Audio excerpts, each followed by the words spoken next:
Instant replay is one of the strangest parts of football when you really think about it. Football fans watching a game have two goals, assuming that they don't have a rooting interest in who wins and loses, and they just want to see a good game. On one hand, they want to see the referees make the correct calls. You don't want to see a game decided on a crap call where you feel as though one team got hosed and got screwed out of a win. You don't want to see a game where it feels as if the referees are just making up the rules as they go along. Having a game end on a controversial call absolutely sucks and feels like a massive letdown and a gut punch. On the other hand, they want to see games take a reasonable amount of time. The last thing you want to do is see a game that drags on and on with no action whatsoever. That's one of the many reasons why the ratings went down a little bit in the 1980s, because the games were not just averaging well over 3 hours, but were even pushing the 3.5-hour mark. That's also why we got the pitch clock in Major League Baseball. The last thing you want to do is turn on a bad game that takes 4 hours to complete, because it feels like a movie that just won't end. And if you have those two objectives of wanting the referee to get the call right, but not wanting the game to take longer than it has to, then instant replay is really weird, because it's impossible to have both. The more replay reviews there are, the better chance the referees have at getting the call right. However, the more replay reviews there are, the longer the game goes on and drags, and the same is true in reverse. So instant replay is on a spectrum. Where do we draw the line in terms of how long a review should take and how many replay reviews we need? Most football fans agree that reviewing a close play for a touchdown and taking a couple of seconds to look at the angles and get it right is fine and a good part of the game. But how long does a review need to take, and how long do you need players just standing around with their hands on their hips doing absolutely nothing before it gets ridiculous? Does it depend on how close the game is, what the play is, and how significant the play is? What's the amount of time that can elapse before you're thinking to yourself, oh, come on, just make a decision and let's pick the game back up again and get on with it, because this is taking too long? Well, whatever that number is in your mind, I guarantee you that what happened in a game between New York and Washington in 2002 goes past the point of ridiculousness to the point where you could have thousands of dollars riding on the outcome of the game, or be a die-hard fan of either team, or need something of that game to happen for your fantasy matchup. And I promise you, even you would be bored and would rather be doing anything else. Because what if I said that there was a replay review that took, I kid you not, from the time the last play ended to the time the next play began, 12 minutes. 12 whole minutes. Actually, I'm exaggerating a little bit because it was 11 minutes and 49 seconds, but you get the idea. A replay review that took as long as the standard halftime break, essentially creating a second halftime break for no reason, as there were no injuries during this, nor were there any commercial breaks. Yet, that's exactly what happened roughly a quarter century ago, and we're going to break it down today.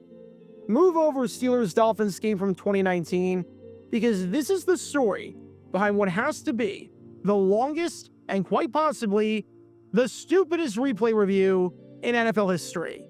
Make sure you hit that like button down below, subscribe, hype up that video, and turn on that notification bell so you don't miss a single video that we post on the channel, because we post every single day on here about the weird and the wacky history of the NFL with stories like this one that you probably never heard of before.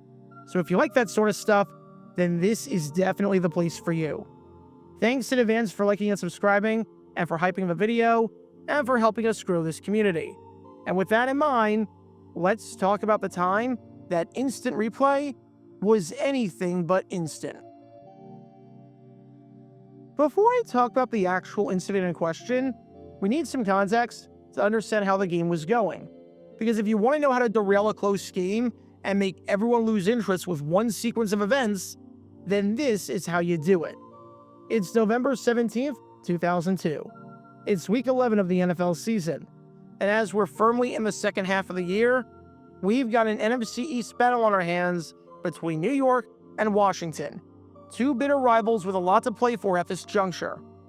Both New York and Washington were squarely in the hunt for the playoffs, with New York entering this game with a 5-4 record after 2 straight wins, and Washington entering this game with a 4-5 record after winning 2 of their last 3 games. As things stand, the Philadelphia Eagles have the lead in the NFC East with a 6-3 record, and the second wild card in the conference has a 5-3-1 record. So neither the playoffs via wild card nor via the NFC East title feels unattainable at this point. This game meant more for Washington than New York in terms of keeping their season alive, just because Washington had less room to play with and less margin of error for being below 500 after 9 games. But still, this was a big game on the docket, and on a wet day at Giants Stadium, this game was going to potentially decide a lot about the NFC playoff picture. In the second half, Washington was doing everything in their power to just give the game to New York, as despite the Giants trailing 17-10, the Giants took a 19-17 lead after scoring 3 field goals on 3 straight possessions, with those 3 possessions coming off of a 3-and-out, a fumble kickoff, and an interception. It's not even like the Giants' offense was moving the ball down the field. The Giants just happened to start all 3 of those drives in plus territory. It's not really a surprise in this weather that this game wasn't exactly the prettiest contest, but little did anyone know that it was about to get a heck of a lot uglier to the point of being borderline unwatchable, even if you were a fan of one of these teams. And to illustrate this and show you in real time what was happening, I'm going to play you the entire sequence and talk over it with the appropriate quotes and context and whatnot. Besides me talking over it and replacing the audio, none of this footage that you're about to see is edited in any way whatsoever. None of it is sped up or slowed down to exaggerate something. I did not make any cuts or any alterations to the footage. This is what you actually saw in real time transpire during an honest-to-God NFL game. You can even time it for yourself to see it if you don't trust my word for some reason. This is real life. And with that, here we go. It's 3rd and 3, and the Giants have the ball on their own 31-yard line. This is a big down for the Giants, holding on to a 2-point lead midway through the 4th quarter. Washington already burned a timeout earlier in the half, so they only had 2 left. You don't necessarily want to be conservative with a 2-point lead, seeing as there's still plenty of time left to come back. But if you can milk the clock and take it down as much as possible to limit the number of possessions that your opponent has the rest of the way, that's a plus. If the Giants get a first down on this run, they'll be able to take another 2 minutes off the clock at a bare minimum. And with the clock being New York's friend at this stage, more than Washington's friend, the advantage goes to the Giants here. The toss play goes to Tiki Barber, who breaks the tackle from Fred Smoot, and he dives ahead for the first down at the 34-yard line. However, as he dove for the first, the ball came out, and Washington pounced on it, with former first-round pick and super talented linebacker LeVar Arrington falling on it. Obviously, there is a lot to sort out here. Number 1, did Tiki Barber fumble the football? Who has possession? And number 2, if Barber did not fumble the football, where should this be spotted? Did he step out of bounds before reaching the line to gain? Did the ball get stretched out to the 34-yard line? Well, the original call on the field was that the Giants got the first down. Tiki Barber successfully reached the 34 and reached the line to gain, and he did not lose control of the football. Obviously, this was a huge call in the game, considering the fact that it decided both possession and a new set of downs. And understandably, on the other sideline, Steve Spurrier, the former college coach who flamed out in spectacular fashion in the NFL, was not too happy. Spurrier thought for sure that Barber fumbled his football. The knee, obviously, was not down, and he thought the ball was coming out before he stepped out of bounds. So Spurrier did what any coach would do in that spot, and he decided to challenge the fumble. And honestly, this one is super close. I was able to pause it at the exact moment that Barber's foot went out of bounds and touched the sideline. It's tough to say that Barber has control of the ball at this point as it's coming out. However, by the time that foot hits the sidelines, he's also touching the ball. Per the NFL rulebook, Section 20, Article 1, states a player or an official is out of bounds when he touches a boundary line. Clearly, Tiki Barber's foot is on the white here. Section 20, Article 3 states, a loose ball that is not in player control is out of bounds when it touches a boundary line or anything that is on or outside such line, including a player. So even if Tiki Barber did not control the ball at this point, because he's still touching the ball in some capacity and his foot is out of bounds, he is out of bounds. Therefore, the ball is out of bounds. This is what Spurrier was challenging, and I get why he challenged it, but it would have been extremely tough to overturn, because it seems like this ball is dead and the Giants retained possession. However, there was just one small problem during this review, because as Tom White, the referee, was reviewing this play, he realized something, and that something was, oh crap, this play isn't reviewable. Steve Spurrier can't throw the challenge flag for the fumble. You see, the whistle blew, so the play was dead, and you can't retroactively change a play that was blown dead. So even if Barber did fumble here, they were straight out of luck. Today, there's the immediate recovery rule, where this would not have mattered, because Arrington immediately pounced on that ball, and there was no Giant anywhere in the vicinity that could have gotten there. But still, what's insane about this is that White literally went to the booth and put on his headset. You're watching it. He took a look at this play extensively before alerting Spurrier and the rest of the team on the Washington sideline to the fact that this play couldn't actually be reviewed. It'd be one thing if Spurrier tried to challenge this, and the referee immediately told him that this wasn't possible. But they looked at this play for a long time, as you can see by the footage that, once again, I promise you, is not sped up or slowed down or cut in any way. But he didn't. It's like if you're trying to find a certain coat of paint at Home Depot and you can't find it. So you ask an employee if they have it. And the employee says, let me check in the back and see if we do. So you wait 5 minutes for them to come back, you see them enter the back room, and then as they're leaving the back room, the employee says, I'm sorry, but I'm actually not allowed in the back room. Company policy and all of that. Like, huh? How does that work? I should also note with the referee, because I just have to kill as much time as possible here, because the review is genuinely that long, that Tom White was a ref in the NFL from 1999 to 2005. So he was a ref for the entirety of the second iteration of instant replay.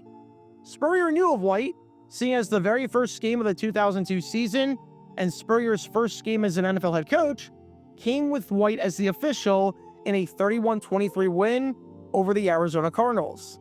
Spurrier didn't have to challenge anything in that game, although there was a pretty big discrepancy in the penalties, with Arizona getting called for just one 5-yard penalty and Washington getting called for 7 penalties, totaling 56 yards. However, this was not Spurrier's first rodeo with White, nor was it White's first rodeo in the NFL, having been a referee for the past few years. So you would think that he would know the rules. You would think he would know that this play wasn't reviewable before he actually went in and, reviewed it. But I guess not. People want to complain about the state of officiating in the NFL today and say it's the worst it's ever been. Folks, it's always been bad.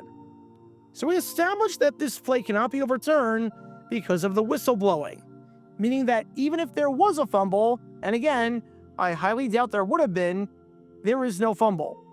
Washington gets its challenge flag back and gets its timeout back. For the moment. Because then, with Spurrier being unable to challenge the fumble, he asked White, well, can I challenge the spot? It was ruled a first down initially at the 34-yard line. We've had about a gajillion minutes to look at it upstairs, and we don't think he got to the 34. Can I challenge that? And the answer to that question is that yes. Yes, you can. You can challenge a spot call and always challenge where the runner stepped out of bounds, since that has nothing to do with the whistle and has nothing to do with judgment. Either he stepped on the white line or he didn't. And this meant that it was time to go back to the replay monitor to look at the same play again. Time to look at the exact same play you just looked at for seemingly hours on end. Although this time, you're not looking at control of the ball, but rather where the ball was at the moment Barber stepped out of bounds. Take 2. This was the best frame I could get in terms of where Barber stepped out, as it lines up from the other angle pretty nicely with the last one I did about whether or not he fumbled. And from where he stepped out of bounds, it seemed pretty clear that this was not, in fact, a first down. The ball needed to get to that giant orange stick at the 34-yard line, and it doesn't look like it did. Barber is about half a yard shy. Washington did a very good job on this stay keeping Barber in check. The man only had 64 rushing yards on 24 carries, averaging a mere 2.6 yards per carry, and he only had 62 yards from scrimmage, seeing as he lost yards in the passing game. Barber was one of the best running backs in football during that 2002 season, running for close to 1,400 yards, which was the 7th best total in the NFL, and posting 1,984 yards from scrimmage, which was 4th in the league. He was a big reason why the Giants were a very good team that season. But on this day, he got nothing going. It was the only time all season he had negative yards in the passing game, and it was his worst total of the season from a yards from scrimmage standpoint. After a 6-game stretch where Barber averaged 5 yards per carry and 137 yards from scrimmage, this game was the crash back down to earth for the otherwise all-worldly back. If this feels like it's useless exposition and background information, don't worry, you're not alone. I genuinely have to do this because of how long this replay review is. We're gonna suffer together on this one, people. I want you to feel with every fiber in your body and feel with every bone you have how long this replay went and how long this stoppage was, and think of everything else you could have been doing with your life during that replay review instead of watching nothing happen. But after this review, it was ruled that Barber was stopped short of the line to gain. They couldn't overturn the fumble call for all the reasons I said before, even if they wanted to, but they could overturn the first down. So just to recap where we are in this catastrophe, Washington wants to review a fumble. The referees review the fumble. They tell Spurrier after reviewing the fumble that they're not allowed to review the fumble. So Spurrier challenges a different thing. The referees reviewed that, and they changed the call to bring up 4th and 1 instead of 1st and 10. And in case this couldn't get any worse and more excruciating on everyone, from the viewers to the poor fans inside the stadium braving the wet conditions, guess what New York Giants head coach Jim Fassel does after this? Go ahead, guess. He asked for a measurement, and the referees granted to him. They review the play for an eternity, and even after that, Fassel, in a bit of gamesmanship, asked the referees if they could bring out the chains and measure the spot to really see if Tiki Barber was short and didn't reach the 34-yard line. So now, the referees had to go out there with their chains, set everything up, and measure the spot, which was obviously short, because of course it was, because they just spent the past Lord of the Rings movie marathon reviewing it. This is like checking your work in math to see whether 2 + 2 = 4.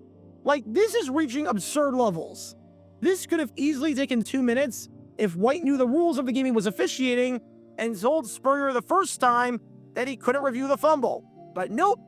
Because of this incompetence, we're basically having a second halftime break in the middle of a 2-point game in the middle of the 4th quarter. And at this point, everyone agreed that this was ridiculous. Giants head coach Jim Fassel called for the measurement, specifically because this was ridiculous and he needed his guys to warm up because they were standing around for so long. As Fassel said, I wanted to give my punter and snapper a chance. They might have been standing around, having a Diet Coke on the sideline, and getting cold. I'm not going to post everything that every writer said about this, because let's be honest, everyone agreed that this was stupid and unnecessarily long and was excruciating. But this one from Jim Wagner of the Staten Island Advance probably summed it up the best when he said, "There's no reason to throw out the replay system. There have been many games unjustly decided by bad calls. But anyone who sat through the 10-minute delay in the rain at Giants Stadium late Sunday afternoon can testify that something must be done." Confusion reigned while referee Tom White and his crew wrestled with the ruling. It was, to put it mildly, brutal. That's an understatement. You saw with the timer and how long it took. That wasn't edited or altered. this was what you actually watched. Because of how confused and incompetent Tom White was here, as in the man you've been watching the entire time since the replay fiasco ended, this became a painful slog. New York ended up winning the game 19-17, and the final time of the game, a game that ended in regulation, mind you, was nearly 3 hours and 40 minutes, with a good chunk of that delay coming because of the most unnecessarily long and longest replay review ever. Everything about this sucked to watch and sucked to be a part of. Anyone who hates instant replay should point to this as Exhibit A, because even the biggest supporters of instant replay seem to agree that this was insane and that something like this could not happen again. And fun fact, this was the last time during the 2002 season that the Giants would be screwed by the officials. It never happened again. Instant replay is great when used properly. When used like what we saw in 2002, it completely destroys the flow of the game. It makes people bored. It becomes an absolute drag. It makes everyone involved seem incompetent at their job. Basically, when used like this, it makes you wonder why it ever existed in the first place. There are very few things in this life that can hold someone's undivided attention for 12 minutes straight. And this was definitely not one of them. Because in 2002, this replay fiasco involving the Giants was a giant waste of everyone's time. Check out our live streaming schedule for the next few days. We're live every single day on this channel, whether we're covering a sporting event or playing GeoGuessr or just taking your requests. So make sure you like and subscribe and turn on the notification bell so you don't miss a single time that we go live and so that you can join this community. Also, thanks to all our members and our Patreon supporters who get exclusive perks like their name at the end of each video, members-only Q&A streams, and cool emojis to use on videos and during streams. See how you can join this community and become a member or a Patreon member by clicking the link in the description below.